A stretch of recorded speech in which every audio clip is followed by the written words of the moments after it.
I am utilizing the Bit Integrations plugin to establish a connection between these two platforms. Let's go to Bit Integration Dashboard. Create integration. Search and select Hustle as a trigger. Choose a form.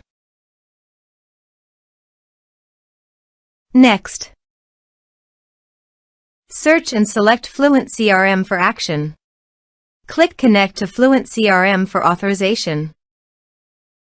Authorization is successfully done. Click Next.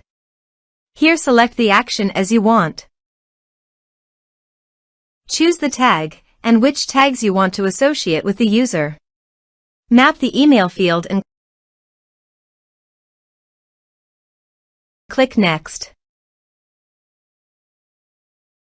Now save the integrations. Let's submit a form.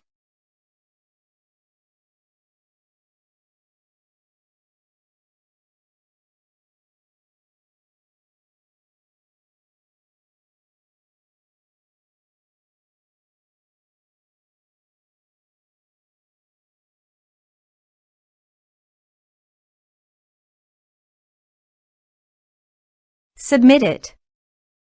Form submitted successfully.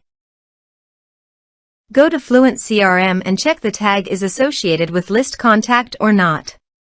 You see the tag is associated with a list of contact. Thanks for watching.